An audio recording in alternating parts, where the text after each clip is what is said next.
रेखा वाळिंगे. पुणे शहराच्या पिंपरी चिंचवड भागातून आम्ही महिला 20 जणींचा ग्रुप गोकुळ कृषी पर्यटन केंद्रामध्ये आलो. सकाळी 9-9:30 वाजल्यापासूनची आमची इथे व्यवस्था एकदम उत्तम होती. आल्या नाश्ता चहा गरम सर्व केलं गेलं. नंतर बाकीचा बाहेरचा भाग फिरायला म्हणून घेऊन गेले. नंतर पावसात भिजण्याचा आणि रेन डान्समध्ये भिजण्याचा आनंद घेता आला.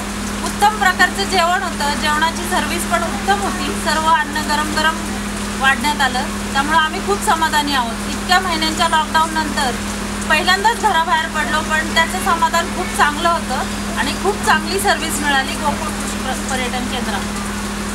बोला आता.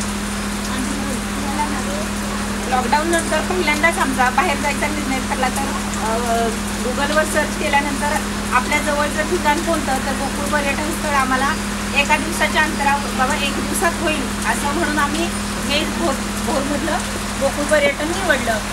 मग त्यांची नेण्या आणण्याची व्यवस्था काय असं विचारल्यानंतर ते म्हणे आमची गाडी आहे. तर मग तुमचा ग्रुप किती जणांचा आहे, तर ग्रुप आमचा 20 जणांचा ठरला. त्यांची गाडी ठरलेल्या बरोबर वेळेत अगदी आली गाडी न्यायला.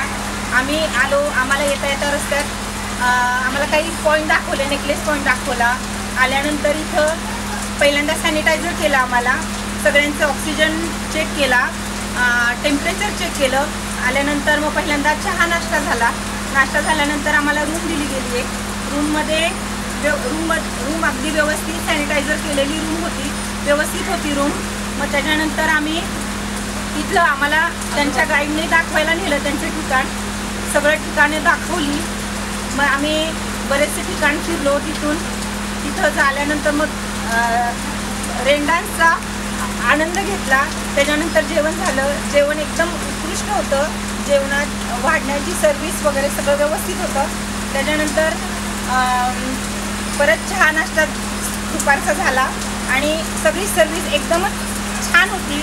इथले सगळे स्टाफ खूपच आम्हाला कोऑपरेटिव्ह वाटले आणि एकंदर आमचं सगळा पिकनिक एकदमच उत्कृष्ट झाली.